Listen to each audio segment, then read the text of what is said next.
at the moment because they play such an important role into how aggressive the team can play, and just the CC that a lot of them provide, heroes like Grace and like Lance, is just uncontested. Yep, they are, however, just taking their time, the side of Nebulae at this point. They are thinking whether or not Lance should be a valuable pickup, but hearing from the casting desk, hearing from us, I must say Lance is definitely the go-to, and just allow that of maybe Bren Esports to pick up that Arden that they seem so very comfortable on. But of course, they might want to secure the Lance for themselves, for the side of Nebulae at least. But we do know that, we don't see quite a lot of Lance coming from Nebulae. He hasn't quite been in their pattern so far. They would usually, J3X Esports at least, J3X Inferno, they would usually want to settle for maybe that Arden and Catherine that may just be open. But Lance, giving away Lance means that they will not be able to secure it for themselves or banning it away as well. Yep, and we are here in the draft again. Has been reset, but that Grace ban still applicable. The question is, what will the first ban be coming out from the side of J3X Inferno? And then following through with that, what the first pickup may be, and I guess it all depends on who we see banned out here, if we ever see it. If we ever see it, wow. I mean, the side of J3X Inferno have got a wide variety of choice. The entire 34 heroes is still on the board. And they can either remove the weapon pestle, give that Lance over, or just remove the Black Feather that kind of was a threat to Infamous as well. So at this point in time, they are still taking their sweet time, or maybe there are some issues with draft client, or we do not know. But like you said, if it was even locked in or ever locked in, 8 seconds in, 7 seconds in, and we have still yet to see a ban coming out from the side of J3X Inferno. We will be seeing yet another ban or draft reset. This time, hopefully, J3X Inferno will lock something in. Lance will be the most, the best choice at this point in time, going up against Bren Esports. That J3X has been an incredible player. Very, very surprising actually when we saw Margin just swapped out of Bren's roster, and in the place of Margin we saw J3X. J3X, if you do not know, was from the Challengers, and coming into the Vainglory 8, he has been exceptional with the Lance pick, and we do see the Lance being banned out by the side of J3X Inferno. Yep, and so speaking about that Lance, especially giving it over to Guessing would be quite a problem. So it's a very targeted ban, but also quite a meta ban at the moment. And it does allow Idris to go through and manages to be the first pick for the side of Bren Esports.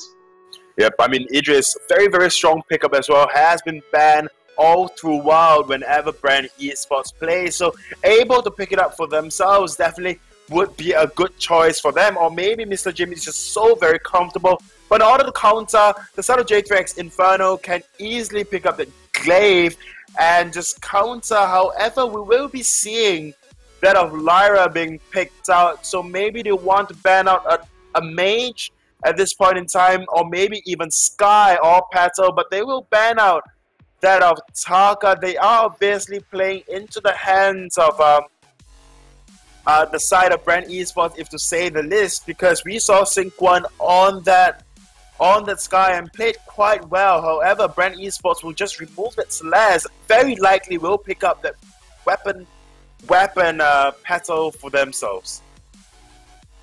You think the weapon petal will go through? That's a very interesting assumption there and prediction, but I do think the Taka ban that they went through is a pretty decent ban, especially if you're going to pick up that Lyra. You don't want your healing to be negated by the mortal wound that Taka can apply, so that Taka ban, not a bad idea. Oh, and the Scarf pickup, even better idea to go for, especially with Celeste being banned out in the fold. It does mean that Scarf's are only real strong mage at the point to pick up, at least for that long range and going into the late game, just very good scaling kind of hero.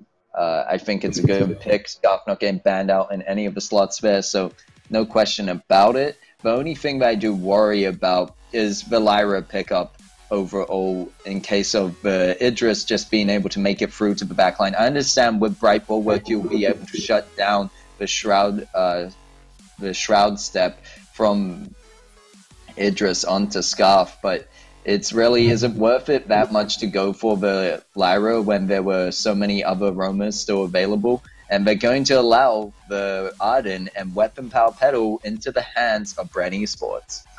Yep, and that is what I'm talking about. Whenever you see a Celeste ban coming out from Bren Esports, very highly likely you'll see a Petal being picked up. And thus, I was surprised actually J3X Inferno did not pick up the Petal for themselves. They are also another known team to actually come up with very wacky, very new team comps all in all. But I guess it might just play into Bren Esports' hands at this point in time. A CP Idris with an Arden and a Weapon Petal that would probably in that of jungle. So if that is the case, then the side of J3X Inferno can basically use that to their advantage. However, like I mentioned before, Petal has to be very aggressive in that early game just to get the items early, just so to negate the power spike or the power dip you get in that of the mid game when all the other heroes have got, you know, all their items and their abilities up. And as a Petal, you want to get a trampoline, you want to get, you know, 2 or 3 damage items before you put out good damage all in all. However, going up against a Vox as a Petal and CP Idris going up against a Vox on a Weapon Vox, sorry, it will be a relatively easy game for the side of Bren Esports, but it's just down to execution. This time we will once again be seeing a Moose Blaze on that of Scarf. Hopefully be seeing a Moose Blaze on that Scarf, else we'll see Kalua on that Rona. Well, we did see how well Amox Blaze did play on the Scarf previously in that match up against, if I believe, Nebulae. They did put up a good fight, however, it wasn't enough. I thought that Amox Blaze played a lot better in the jungle role to be on that Scarf, and actually just quite well for the whole team, and it looked very promising for them. So I think if they're going to be able to put up a good fight against Bren Esports, that could be the key they're looking for. However, the question is, with a Weapon Power Pedal, you know, is it going to be Mr. Jim or is it going to be Sync 1 playing it? Are they going to put in the jungle or are they going to put in the lane?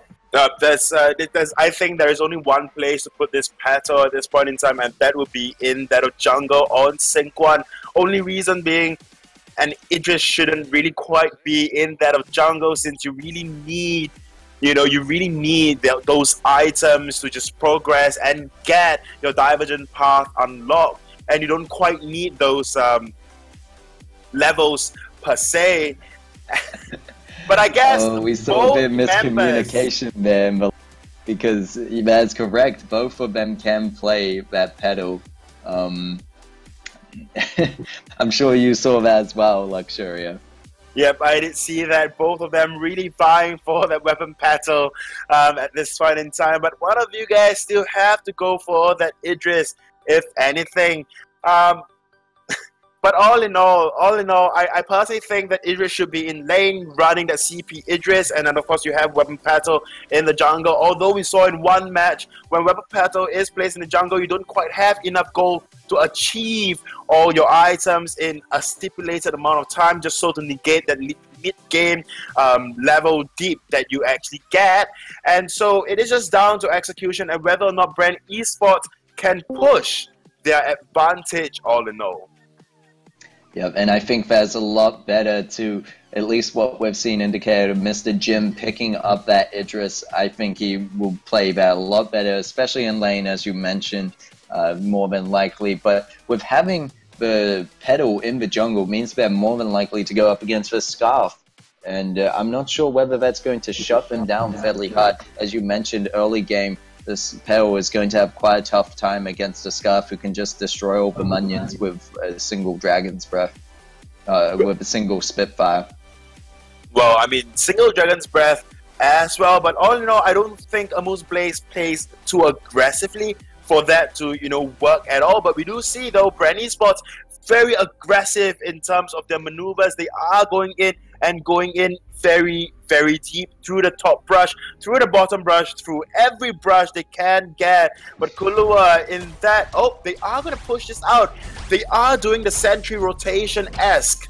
So they will be pushing this lane out and hopefully just rotate down and apply pressure. But Bren Esports, however, they will just take the safe route and head down to take that mid Treant, or rather the Elder Treant, together. Yes, Bren Esports forcing the side of J3X Inferno to actually have to go for that turret to defend it by putting down the minion candies, but Kulua able to steal away the Elder Treant, and now it looks like they've got the confidence to push into the enemy jungle a bit further. Mr. Jim getting caught up in the goop and the Spitfire landing. There isn't too much they can do right now, but Sync1 at least able to secure their own jungle for the mid camp, now being forced into the backs, and J3X Inferno being very aggressive right now. They might be looking for more. Yep, they might be looking for more. Kulua, though, still in the jungle, managed to take one, but Sync1, you should just bug off now. Get it? Get it?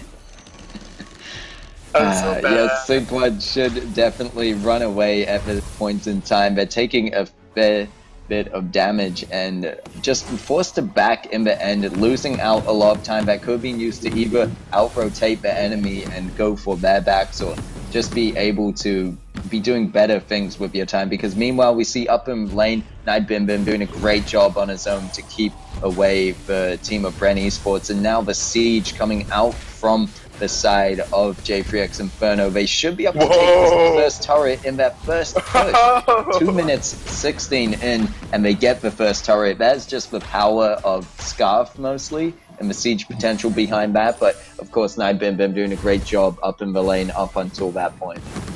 Of course, we have to fault Mr. Jim as well. On an Idris, usually you do not have the fastest clear speed as compared to a Vox in lane.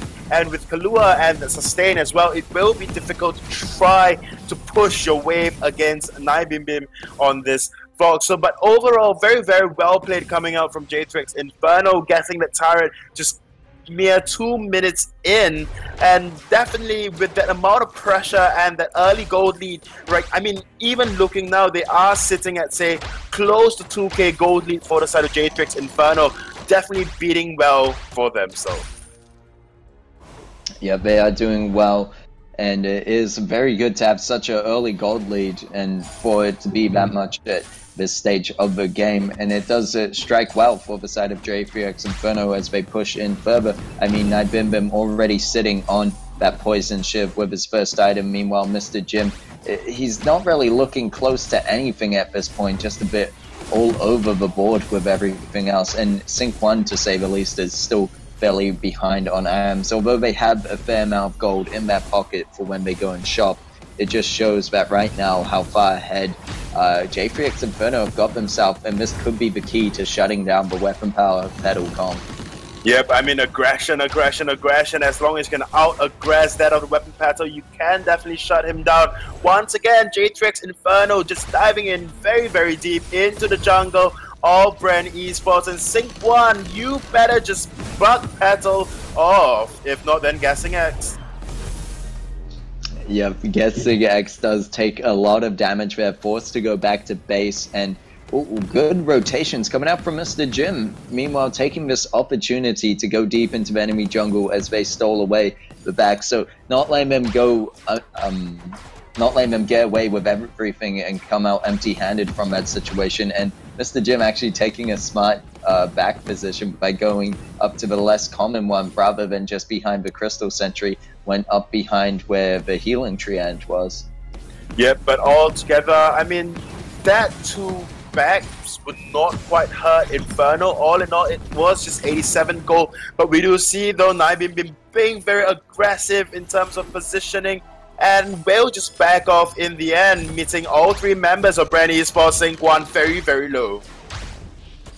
Yep, Sync1 actually going to fall to the hands of the Scarf, and right now, J3X Inferno being so aggressive, just not even worrying about the Crystal Sentry that's in there, making the jungle their own basically at this point, and really pushing this lane as well. We look at Nightbimbim seeing at 55 CS, and Mr. Jim doing a decent job, but seeing behind at 49 at the moment.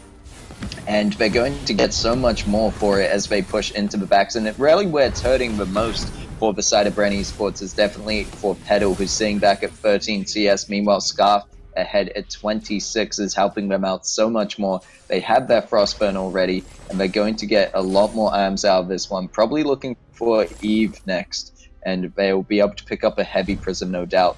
And yeah, that's all they're going to get out of that. But if we look meanwhile at Sync 1, whose back just got cancelled by Kahlua, they are quite a bit behind with, once again, a similar thing to Mr. Jim, where their build was a bit all over the board with this heavy steel, swift shooter, and Sixtons. Of course, Sync 1 more than likely going for that Sora Blade first, but they're quite a while off from getting that.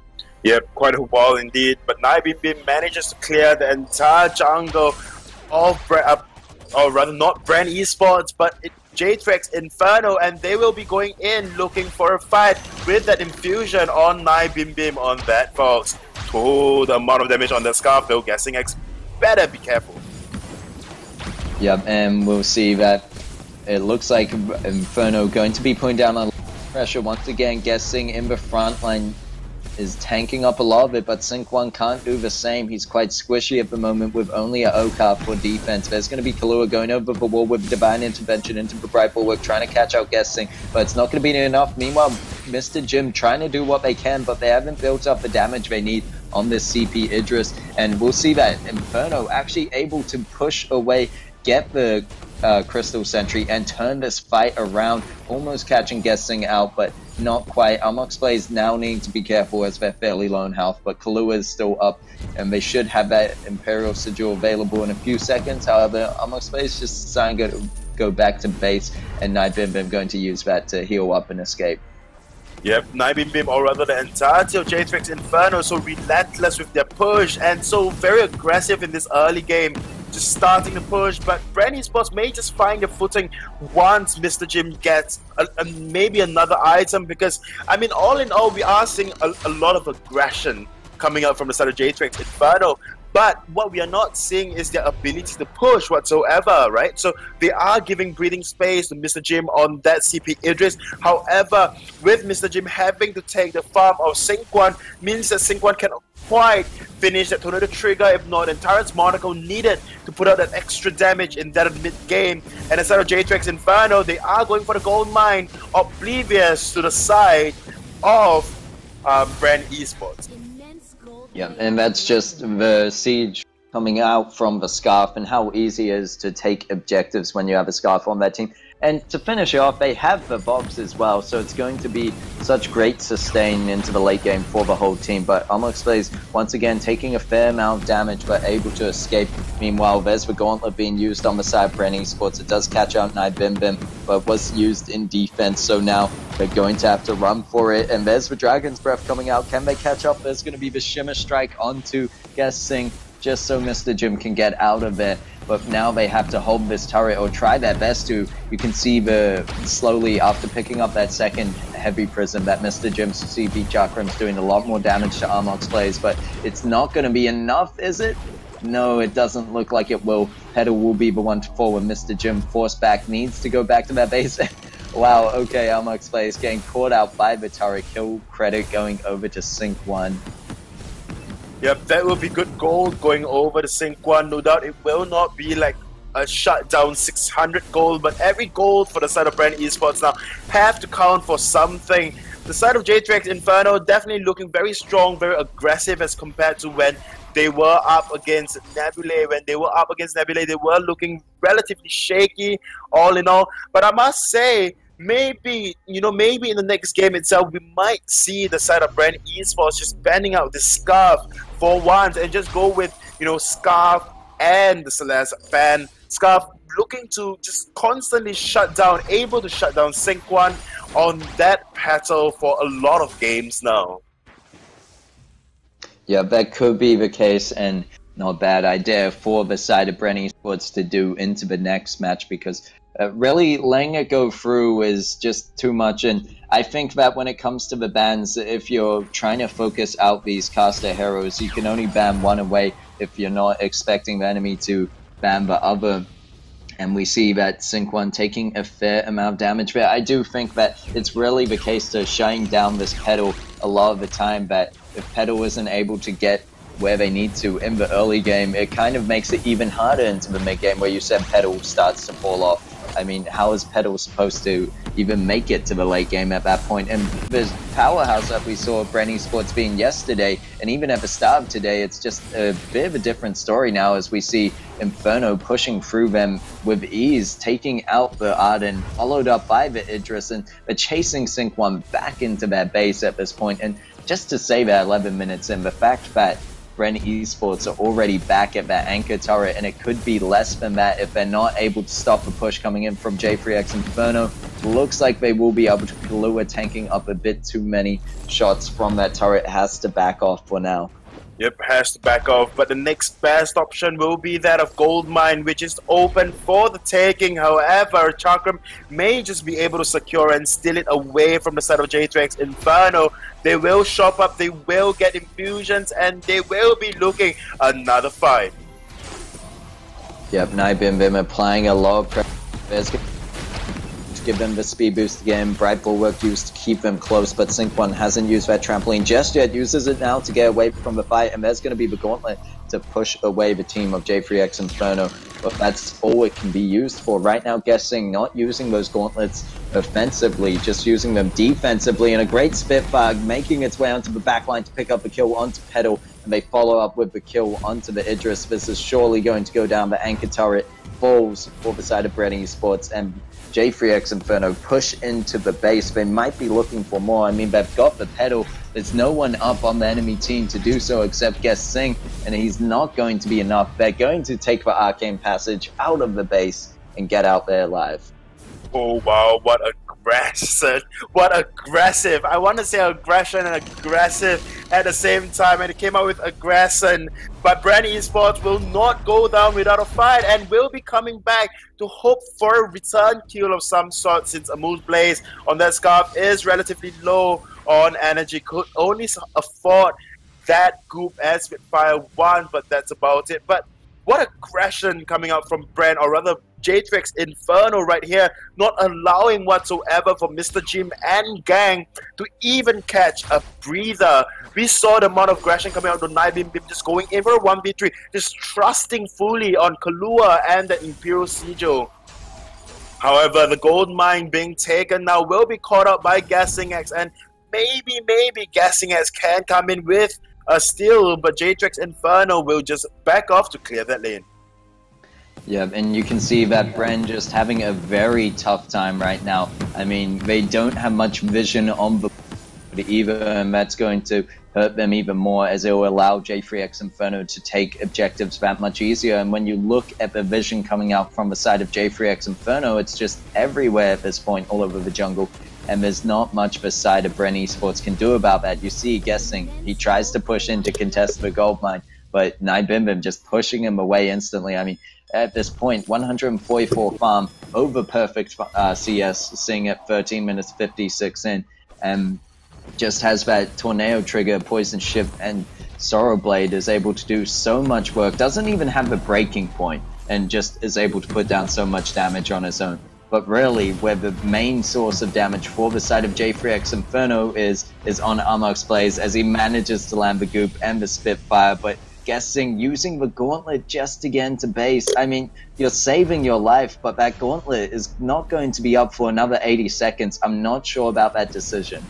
Yep, I'm not sure as well, but honestly, at this point in time, they can't quite be aggressive in terms of their team fight, but they may just look for a back door or a front door. Nibim coming in for a flank, and the entirety of J3X Inferno, in fact, actually coming in for a flank, taking 2 Chakram damage.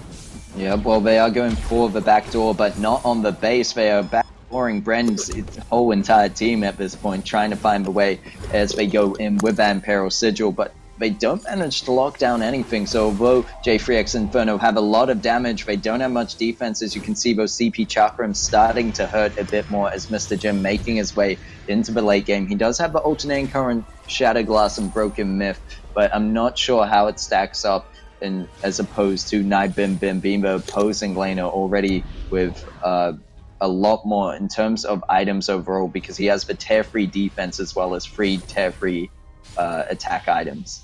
At that point in time, honestly, the entirety of J3X Esports could have just went in, took the first turret down, and ended the game there and then, and there was really nothing that Bren Esports could have done unless it TP back in time. Yeah, so, I mean, J3X Inferno definitely are holding this game a bit too long and giving Bren Esports a bit of a chance to come back, so they do need to be careful about that and not to get too greedy. We're going in deep and gets very low. This could be the chance. There's the Echo coming out on the Gauntlet as they're able to dive in once again, and Nightbim going very low. Petal able to pick up the kill. Actually goes over to Mr. Jim, who dives in with the Shimmer Strike, an amazing double kill onto the Scarf. He's going to get the triple, and that is the comeback we were talking about.